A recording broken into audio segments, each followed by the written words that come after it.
यहाँहरू सम्पूर्णलाई नमस्कार। म युवराज फेरि अर्को एउटा इन्ट्रेस्टिङ भिडियोको साथमा उपस्थित भइसकेको छु। आजको यस भिडियोमा हामी .com.np डोमेन कसरी फ्रीमा लाइफ टाइम पाउन सकिन्छ भन्ने विषयमा हामी चर्चा गर्नेछौँ। हामीले सामान्य भाषामा बुझ्दाखेरि हामीले फेसबुक चलाउँछौँ, ट्विटर चलाउँछौँ, टिकटक चलाउँछौँ। त्यो जुन facebook.com छ, हामीले www.facebook.com इन्टर गरेपछि फेसबुक खुल्छ। त्यो फेसबुक चाहिँ डोमेन नेम भयो।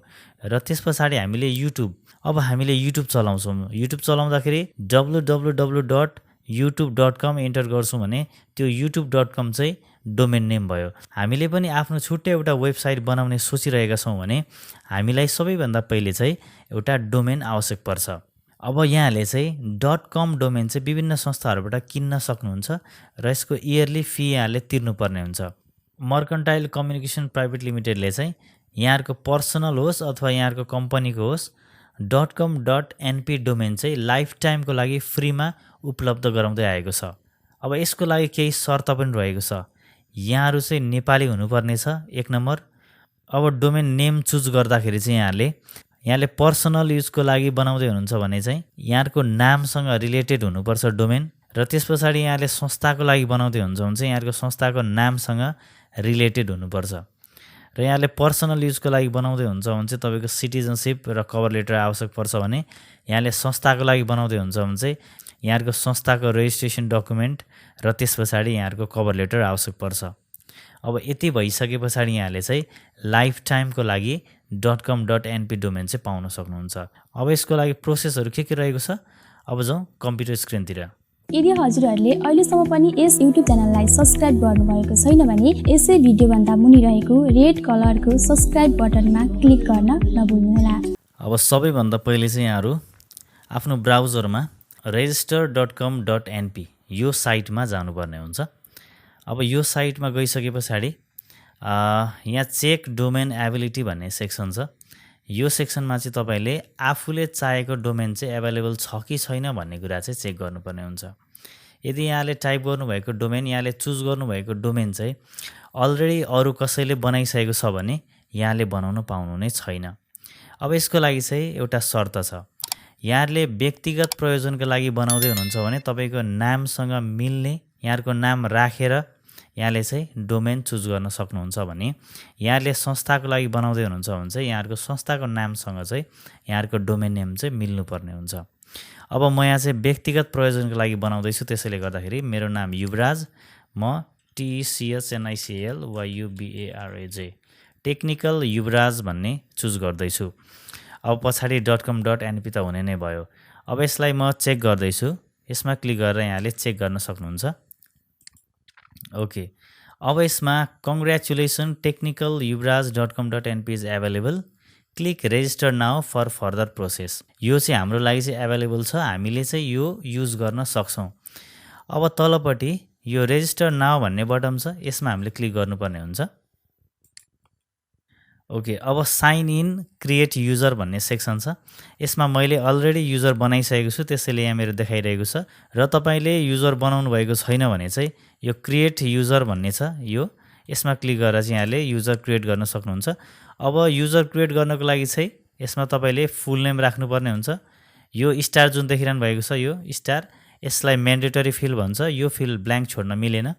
यहाँले फुल नेम टाइप गर्नुपर्ने हुन्छ, यहाँले आफ्नो इमेल टाइप गर्नुपर्ने हुन्छ, यो म्यान्डेटरी छ। र तपाईँले पासवर्ड चुज गर्नुपर्ने हुन्छ। यहाँ पासवर्ड चुज गर्नुहोस् र यसमा कन्फर्म गर्नुहोस् पासवर्ड, र त्यस पछाडि यसमा क्रिएट एकाउन्टमा क्लिक गर्नुहोस्। र एकाउन्ट क्रिएट गरिसके पछाडि एउटा यस्तो खालको मेल आउँछ, इमेल भेरिफिकेसन भनेर। यो अवस्थामा चाहिँ तपाईँले भेरिफाईमा क्लिक गर्नुपर्ने हुन्छ। यो अप्सन भेरिफाईमा क्लिक गरिसके पछाडि तपाईँको एकाउन्ट चाहिँ एक्टिभेट हुन्छ। अब एकाउन्ट एक्टिभेट भइसके पछाडि यहाँले चाहिँ लगइन गर्नु पर्यो। यहाँ मैले अलरेडी आइडी बनाइसकेको छु, त्यसले गर्दाखेरि म साइन इन गर्छु। ओके, साइन इन भइसक्यो। अब त्यस पछाडि डोमेन रिक्वेस्ट फर्म भन्ने छ, यसमा चाहिँ गएर हामी अब डोमेन नेम देखाइरहेको छ technicalyd.com। अब यो नेम सर्भर भन्ने सेक्सनमा चाहिँ यहाँले प्राइमरी नेम सर्भर र सेकेन्डरी नेम सर्भर चाहिँ युज गर्नुपर्ने हुन्छ। र यो दुइटै फिल्ड चाहिँ म्यान्डेटरी छ, यसमा ब्ल्याङ्क छोड्न मिल्दैन। अब यो चाहिँ यहाँले चाहिँ वेबसाइट होस्ट गर्ने बेलामा चाहिँ होस्टिङ प्रोभाइडरले चाहिँ तपाईँलाई प्राइमरी र सेकेन्डरी नेम सर्भर दिएको हुन्छ, त्यो नेम सर्भर चाहिँ यसमा इन्टर गर्नुपर्ने हुन्छ। हामीले अहिले होस्टिङ लिएको छैनौँ, त्यसैले गर्दाखेरि हामी अहिले इक्जाम्पलमा भएकै यसलाई कपी गरेर राख्दैछौँ। ओके, यहाँ पेस्ट गरौँ। अनि यो सेकेन्ड छ, यसलाई पनि सेलेक्सन गरेर कन्ट्रोल सी अनि यहाँ कन्ट्रोल भी गरेर यसरी मैले राख्दिएँ। यसलाई पछि चेन्ज गर्न मिल्छ। अब त्यस पछाडि एडमिनिस्ट्रेटिभ कन्ट्याक्ट भन्ने छ, यसमा फुल नेम, यहाँले चाहिँ फुल नेम राख्नुहोला। अर्गनाइजेसनको नाम यो म्यान्डेटरी छैन। यहाँहरूको कन्ट्री चुज गर्नुहोला नेपाल, र त्यस पछाडि प्रोभिन्स, यहाँहरूको प्रोभिन्स चुज गर्नुहोस्, यहाँहरूको सिटी चुज गर्नुहोस्। यहाँहरूको पोस्ट बक्स नम्बर चाहिँ यो म्यान्डेटरी भएन, यहाँहरूको एड्रेस चाहिँ म्यान्डेटरी छ, मैले राख्दैछु, र इमेल म्यान्डेटरी, र टेलिफोन छैन। अब यो सेक्सनमा मोबाइल नम्बर राख्नुहोला। र त्यस पछाडि अब यो टेक्निकल कन्ट्याक्ट भन्ने सेक्सनमा चाहिँ कपी एडमिनिस्ट्रेटिभ कन्ट्याक्ट छ, यसमा टिक लगाइदिनु होला। लास्टमा सेभ एन्ड कन्टिन्यूमा क्लिक गर्नुहोला। अब त्यस पछाडि सबमिट रिक्वायर्ड डकुमेन्ट्स, अब यहाँले यो सेक्सनमा चाहिँ आफ्नो डकुमेन्टहरूलाई चाहिँ सबमिट गर्नु पर्यो।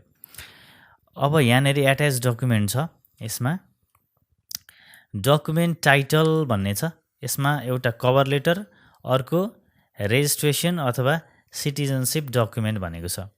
सबैभन्दा पहिले कभर लेटरमा जाउँ, र त्यस पछाडि यसमा चुज फाइलमा क्लिक गरेर चाहिँ हामीले हाम्रो कभर लेटर चाहिँ चुज गरौँ। अब यसरी चाहिँ यहाँले कभर लेटर लेख्न सक्नुहुन्छ। यो कभर लेटरको स्याम्पल मैले तपाईँलाई स्क्रिनमा देखाएको छु, यसलाई चाहिँ पज गरेर स्क्रिनसट लिन सक्नुहुन्छ। अब यो तरिकाले कभर लेटर लेखिसके पछाडि यसलाई चाहिँ वर्डमा टाइप गर्नुहोस् अथवा नोटप्याडमा टाइप गर्नुहोस्, र यसको स्क्रिनसट लिएर यसलाई चाहिँ फोटोको रूपमा चाहिँ यहाँले सेभ गर्नुपर्ने हुन्छ। यसको स्क्रिनसट लिन सक्नुहुन्छ यहाँले। ओके, यसमा एउटा इरर आएको छ, the upload image file must be a file of type JPG. यहाँहरूको जुन यो कभर लेटर छ त्यो चाहिँ जेपीजी अथवा जेपीइजी भन्ने फर्मेटमा हुनुपर्छ, पिएनजी पनि सपोर्ट गरेन। अब यसलाई यत्तिकै नोटप्याडको फाइल अपलोड गर्न मिल्दैन, यसलाई चाहिँ हामीले स्निपिङ टुलबाट यसको स्क्रिनसट लिएर चाहिँ त्यो इमेज फाइलमा, इमेज फर्मेटमा चाहिँ यहाँले अपलोड गर्नुपर्ने हुन्छ। अब यसको लागि यहाँले एसएनआइपी स्निपिङ टुल, यो स्निपिङ टुललाई चाहिँ यहाँले ओपन गर्नुपर्ने हुन्छ। अब न्यूमा क्लिक गरौँ। अब यसरी सेलेक्सन गरौँ, र त्यस पछाडि अब हामी सेभमा क्लिक गर्छौँ, यो सेभ आइकनमा। अब सेभ गर्दाखेरि अब यसको लोकेसन डेस्कटप, अब तलपट्टि यसको नाम चाहिँ कभर लेटर दिएर मोस्ट इम्पोर्टेन्ट कुरा चाहिँ सेभ एज टाइप भन्ने छ। यो सेभ एज टाइपमा चाहिँ यहाँले चाहिँ जेपीजी फाइल छान्नु होला, र त्यस पछाडि सेभमा क्लिक गर्नु होला। ओके, सेभ भएको छ। हामीले अहिले भर्खरै सेभ गरेको जुन जेपीजी फर्मेटको कभर लेटर चाहिँ म अपलोड गर्न गइरहेको छु। यहाँ हामी चुज फाइलमा क्लिक गर्छौँ, यसमा अब कभर लेटरमा क्लिक गर्छौँ, र त्यस पछाडि ओपनमा क्लिक गर्छौँ। अब त्यस पछाडि यो सेभ इमेज छ, यसमा क्लिक गर्छौँ। ओके, हाम्रो डकुमेन्ट चाहिँ अपलोड भइसकेको छ। अब त्यस पछाडि फेरि अर्को डकुमेन्ट अपलोड गर्नुपर्ने छ, यसमा क्लिक गरौँ। अब त्यस पछाडि हामीले सिटिजनसिप डकुमेन्ट चाहिँ अपलोड गर्नुपर्ने छ। यहाँ क्लिक गरेँ, मैले चुज फाइलमा क्लिक गरेँ, र त्यस पछाडि मेरो सिटिजनसिप यहाँ छ, यसमा क्लिक गरेर ओपनमा क्लिक गरेँ। अब सेभ इमेजमा क्लिक गरेँ। अब यसमा पनि एउटा इरर आएको छ, the upload image file may not be greater than 200 KB। अब यहाँहरूको इमेजको साइज 200 KB भन्दा बढी हुनु भएन, यहाँले चाहिँ त्यसलाई चाहिँ रिड्युस गर्न सक्नुहुन्छ। अब म यसको साइज कसरी रिड्युस गर्ने भन्ने कुरा यहाँलाई सिकाउन गइरहेको छु। यो सिटिजनसिपमा राइट क्लिक गर्नु होला, र त्यस पछाडि एडिट छ, यो एडिट अप्सन, यहाँ क्लिक गर्नु होला। अब मेरो डकुमेन्ट चाहिँ एमएस पेन्ट, माइक्रोसफ्ट पेन्ट भन्ने सफ्टवेयरमा चाहिँ ओपन भएको छ। अब यसको माथिपट्टि यो होम भन्ने सेक्सनमा यहाँ रिसाइज भन्ने अप्सन छ, यो रिसाइजमा क्लिक गरौँ, र त्यस पछाडि यसमा पर्सेन्टेज चुज गर्नु होला, र त्यस पछाडि अहिले 100 छ, यसलाई चाहिँ 40 अथवा 50 गर्न सक्नुहुन्छ। अब ओकेमा क्लिक गरौँ। अब ओकेमा क्लिक गरे पछाडि यसरी यसको साइज घट्नेछ। ओके, अब हाम्रो इमेजको साइज चाहिँ घटिसकेको छ। अब हामीले किबोर्डबाट कन्ट्रोल एस गरेर हामी चाहिँ सेभ गर्छौँ। अब यसलाई मैले क्लोज गर्छु। ओके, अब त्यस पछाडि हाम्रो यो डकुमेन्टको साइज चेक गरौँ। राइट क्लिक गरौँ यसमा र त्यस पछाडि प्रपर्टिज। अहिले इमेज साइज चाहिँ 146 KB यहाँ देख्न सक्नुहुन्छ। यो साइज चाहिँ घटेको छ। अब यसलाई हामी अपलोड गर्न सक्छौँ। हामीले चाहिँ यो साइटमा 200 KB सम्मको फाइल चाहिँ अपलोड गर्न मिल्यो, त्यसैले गर्दाखेरि चाहिँ अब यसमा चाहिँ हामीलाई 200 KB भन्दा ठुलो साइज चाहिँ अपलोड गर्न पाइँदैन भनेर लेखेको छ। हाम्रो 146 छ, अर्थात् हामीले अब अपलोड गर्न मिल्छ। अब हामी जाउँ यो डकुमेन्ट टाइटलमा सिटिजनसिप डकुमेन्ट र त्यस पछाडि चुज फाइल। अब हाम्रो सिटिजन यो हो, यसमा क्लिक गरेर ओपनमा क्लिक। अब सेभ इमेजमा क्लिक गरौँ। ओके, हाम्रो डकुमेन्ट चाहिँ अपलोड भइसकेको छ। अब त्यस पछाडि चाहिँ हामीले क्लिक गर्नुपर्ने छ रिक्वेस्ट डोमेनमा, यसमा क्लिक गरौँ। ओके, अब त्यस पछाडि हामीले देख्न सक्छौँ हाम्रो चाहिँ सक्सेसफुल्ली सबमिटेड भइसकेको छ। डोमेन नेम टेक्निकल युवराज देखाइरहेको छ र स्ट्याटसमा चाहिँ यो domain request is received and wait for approval भनेको छ। यो तपाईँको 1-2 दिनमा यो एप्रुभ हुन्छ। यहाँको चाहिँ रिजेक्टेड भन्ने मेसेज आयो भने चाहिँ यहाँले चाहिँ आफ्नो डकुमेन्टहरू चेक गर्नुहोला र त्यस पछाडि यहाँको डोमेन नेम पनि चेक गर्नुहोला। यहाँको डोमेन नेम चाहिँ ठ्याक्कै नामसँग मिल्ने हुनुपर्छ। यहाँको नाम चाहिँ इन्क्लुड गरेको हुनुपर्छ डोमेन नेममा, नत्र भने एक्सेप्ट नहुन सक्छ। यसमा चाहिँ रिजेक्टेड भनेर पनि मेसेज आउन सक्छ। अब त्यस पछाडि 2 दिन पछाडि यहाँले फेरि लगइन गर्नुहोला र त्यस पछाडि लगइन गरेर चाहिँ यो सेक्सनमा हेर्न सक्नुहुन्छ यहाँको चाहिँ एप्रुभ भयो कि रिजेक्ट भयो भनेर। अब यसरी यो सम्पूर्ण प्रक्रियाहरू अपनाएर तपाईँले चाहिँ .com.np डोमेन चाहिँ फ्रीमा लाइफ टाइमको लागि पाउन सक्नुहुनेछ।